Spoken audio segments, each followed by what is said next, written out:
this is how people manipulate. Sometimes people just play confused. You know, a lot of snake-like individuals, they pretend to be dumb on purpose. Sometimes being dumb on purpose is a good thing.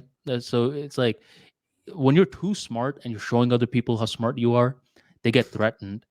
But this is also a snake move too, where you're like, "Oh, I didn't know I was supposed to do that. Oh, I didn't know that was a secret," and they're just creating turmoils. You Yeah, know? where they pretend to be idiots, right? And it's all your fault for not being extremely clear about everything. Oh yeah, oh yeah. I had a list of 10 manipulation signs. All right, folks, listen up carefully, just so you guys don't get manipulated. One is guilt trip. Like they'll always give you, they'll act like they forgave something, but then they'll hold it over your head. And then, like, once you're messing up in the future, they're gonna be like, "Well, let's not forget about that past mistake you made." That's called a guilt trip. Um, One of them is called a seducer. Dude, there was this one time, like I was supposed to work with this guy who was like a ballin' dude, millionaire. Like he had like the accounts for his organization. I was like, man, why do you want to work with me for? I mean, you seem like you're a very good like public speaker already. He's like, no, I don't want to work for that. So what happens is when I go to these networking events, these other rival companies send very, very attractive women to seduce me. I was like, okay. He's like, and a lot of times I just fall for it. I know that I shouldn't be, but I just fall for it and I give them a lot of money for their company. And I want to train myself not to do that. I was like, I don't know what kind of service you're looking for, bro, but I don't offer that. But I learned that seducing is a form of manipulation too. And some people are very good at it. Interesting. Yeah, dude. I mean, when you're a powerful person and you have everything, like what else can manipulate you? A lot of the times it's the opposite sex.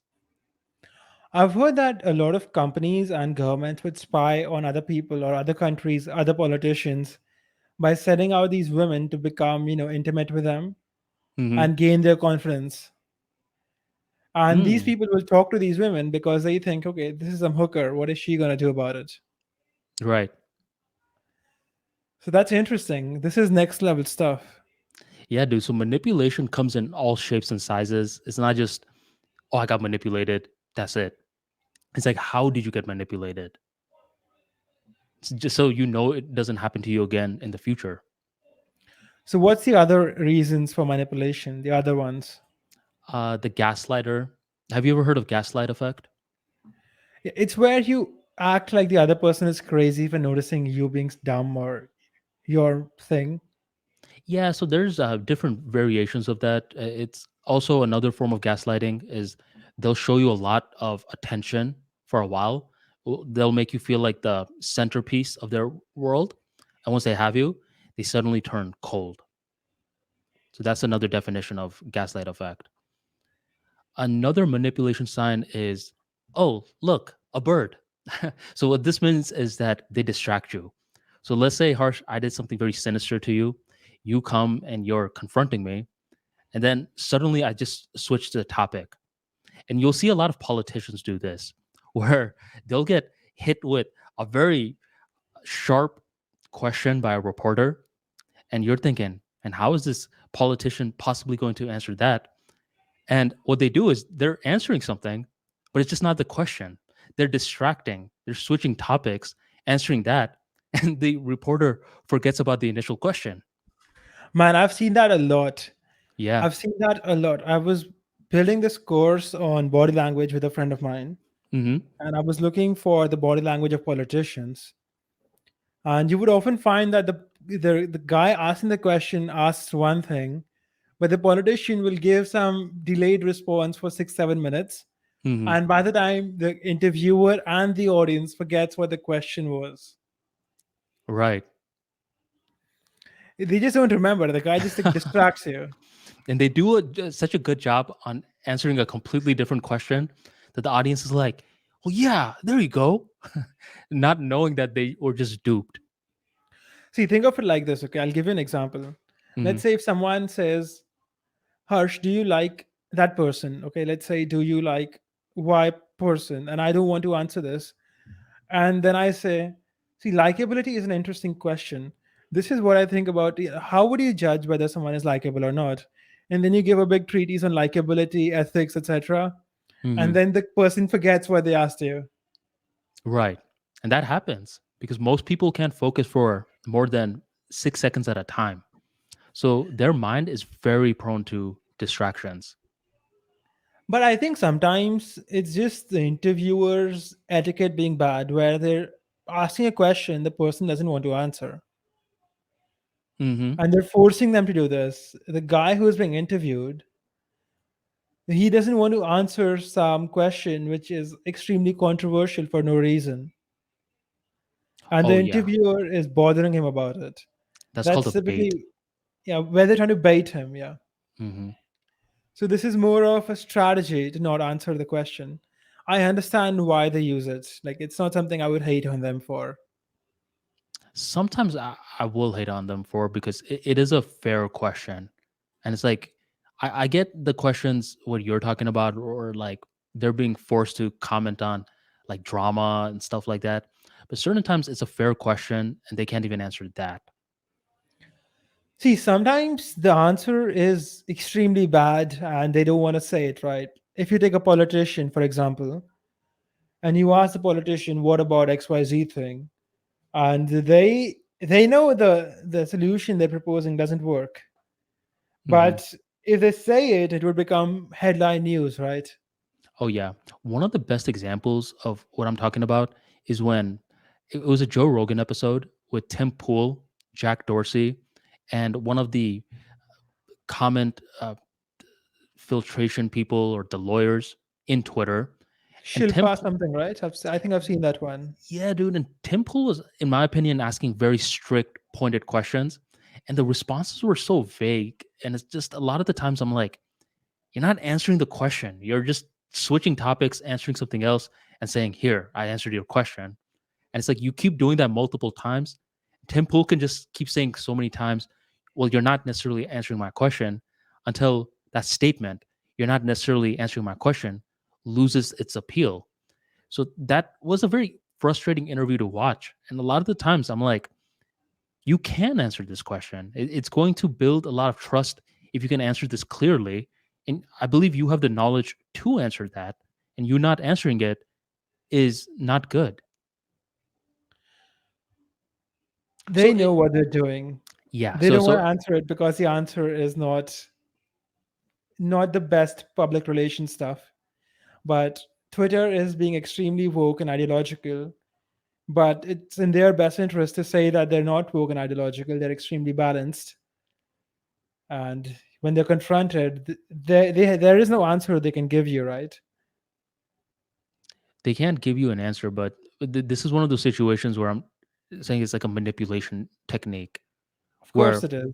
yeah, There is no where, other option. yeah, where the flip side is true too, where sometimes the reporters do ask a lot of these overly personal questions where it's like, bro, you're overstepping a boundary. So that's known as the, oh, look, a bird technique of manipulation.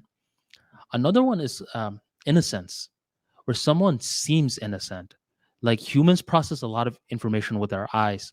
So if we look at someone and we're like, oh, look at this person, they're so tiny, like they're not going to do you any harm. This person is a lot of the times capable of a lot of deceit, but it's just we're judging them just by the looks solely, that we're like, this person, no, it's impossible, they look so innocent. And these are the people that sometimes you got to watch out for. I think women typically fall in this category, right? Where they cry, and crying makes people think they're very innocent. They must be the victim. So people tend to think that women are victims by default and men are oppressors because women look innocent, they're cute, and they cry. And that makes people think, oh, she's crying. Oh, that must mean something wrong must have happened to her. That means she's the good person and the guy is the bad person. So that's a big deal, actually. A lot of these divorce codes and family codes side with women because women cry. Hmm, interesting. Have you seen that before where someone was just, let's say two of your friends broke up and automatically most people chose one person's side over the other. I've seen that Th- a lot of times where the girl starts crying and everyone just starts supporting her for no reason. Like, even if she's obviously in the wrong, mhm. let's say if a woman came and slapped you and she started crying, most people would support the woman.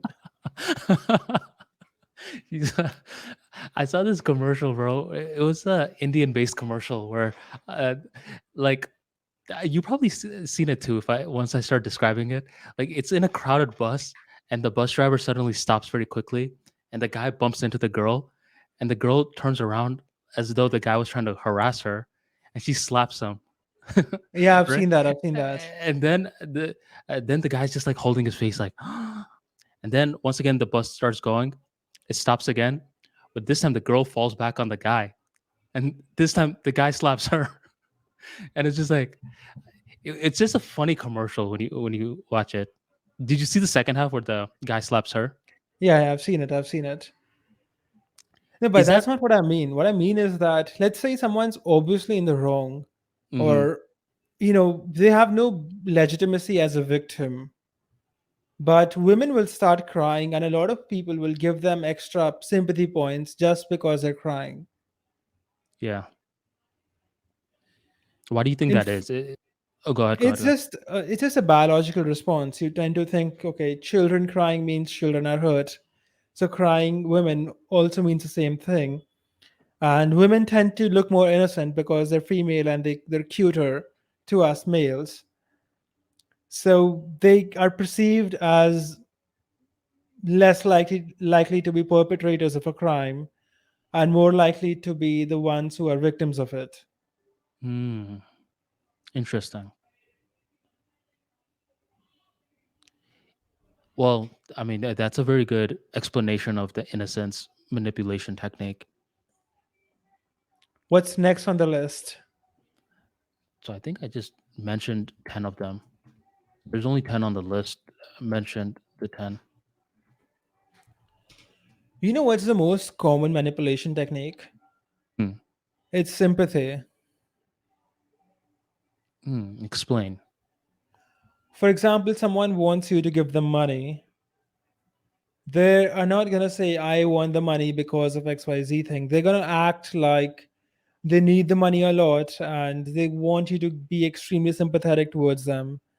For example, I need the money because my mother is sick, etc., etc., etc.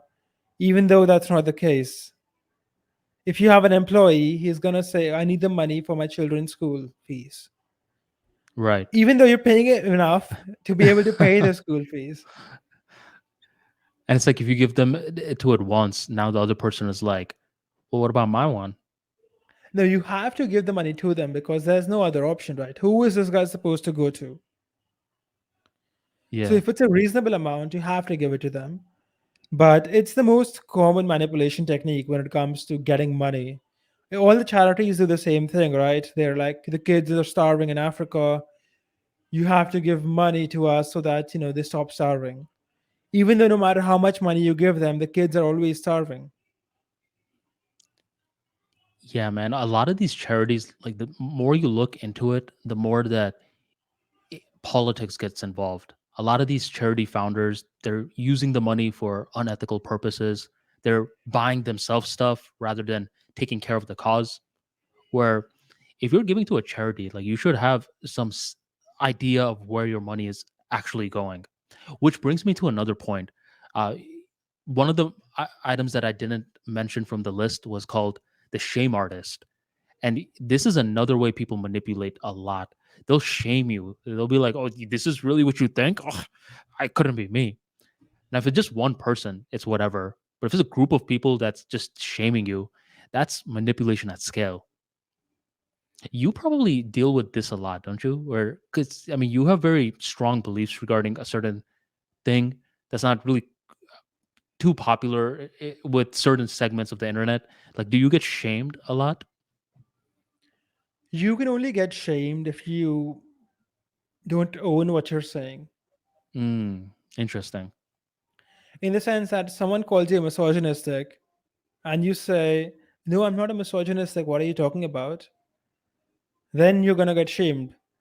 But if you say, you're a misogynist, if someone says you're a misogynist, and you say, "Shut up, woman! I don't care about your opinion. You're a woman." You can't shame someone who doesn't care. Interesting. So shaming only works for people who care about it, and for them, it's relevant that they don't be perceived in this way. If it doesn't matter to you, then they can't shame you. It's like trying to shame me for, say, being Indian. I don't care. Like, I'm Indian. Just, you can't shame me for it. But I've heard that some Pakistani people, they won't admit that they're Pakistani abroad. They act like they're Indian. So for them, it's relevant that no one finds out they're Pakistani. So you can shame them for it. Do you get the difference? Yeah, because they're not owning it. Yeah, they're not owning it.